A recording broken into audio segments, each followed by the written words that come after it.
And there's a narrative out there that you guys only threw 5 times in the first half and that you have receivers running all over the place. And can you just talk about what the game plan was for Ohio State and what you saw on film? Yeah, try to be balanced. Obviously, credit to them. Not gonna make excuses. They played well. They played better than us in that game, and we didn't do a good job executing in that game. So, thought we had a good start and had good momentum. I think as the game plan went and changed, you got in the red zone, you're trying to, get the ball in the end zone, and you first play the game, you have a successful 20 or 30-yard run. You think that's going to work, and then it doesn't. So, for us, we got to move past that. We got to push through. We got to learn from it, though. We had usually 24 hours. That one was 48 hours to really get over that one. So, learn from it and keep rolling. Over on the right here, Ryan. I know the development arc is different for everybody, but which freshmen do you think will you be looking to contribute right away next year? We'll see. There's a lot of them. I think it's a special group of freshmen incoming guys. Talking about the guys that are early enrolling and all that. We'll see. Obviously, I think the talent of Savion Hyder is special. I think he could do it. Could be one of those receivers on the outside lanes. Really excited about those guys.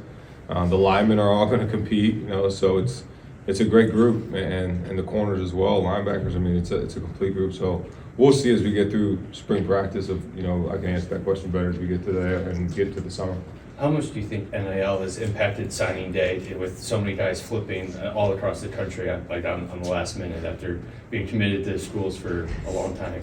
It's definitely out there. It's definitely a thing. It's something you can't ignore, and you have to have a plan for, and you have to adapt to, because that's part of it. You think you got somebody signed, and then somebody shoots out something or does something, and you got it cemented of what you've all agreed to, and all those other things, all those other pieces that are part of college football now. But that's just college football now, and that you got to adjust and you got to adapt. All right here, Sam. Have you had the time to sort of reflect on this regular season, and if so, what are some lessons or takeaways that you think you can use to next season? Yeah, time, a lot of time to think about what we've done and how we've done it. Proud of the team. It's a very young team. I continue to say it, and you go back and watch game by game, you saw groups getting better and better and better. Obviously, didn't get the result we wanted in the last game, and that's what we worked towards, but try not to beat yourself up too much about that, because you got to prepare for this next one. So I think we got a really good foundation of where we need to be, but we got a lot to work on. In the back right, Dennis. Will Keene and Rod Morsink medical red shirts, and you want those guys back? Yeah, we love both of them back. Don't plan on playing Mikey or Rod probably either of this game. What are you telling the guys on the defense about Wake coming back next year? Yeah, that he'll be here. Yeah. In the back there, Andrew. Sherrone, a lot of some programs choosing not to play in a bowl game, I guess. Yeah. Can you give the specific reasons why it is important for Michigan to participate?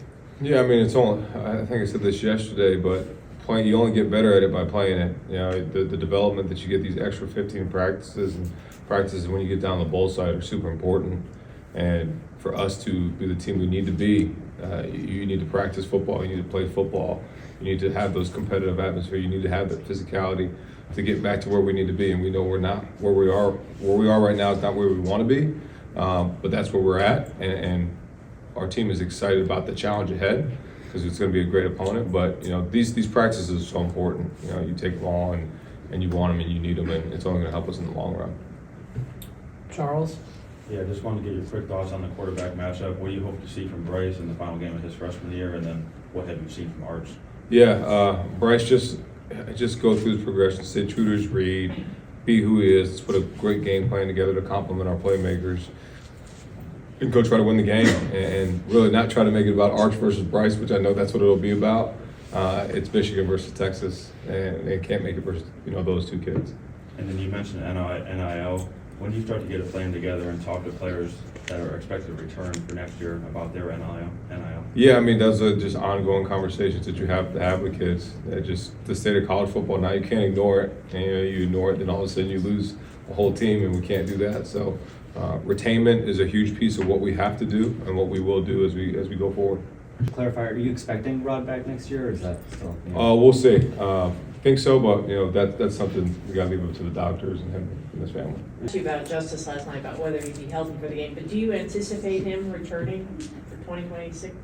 Yeah, that'll be conversation we're still having, so.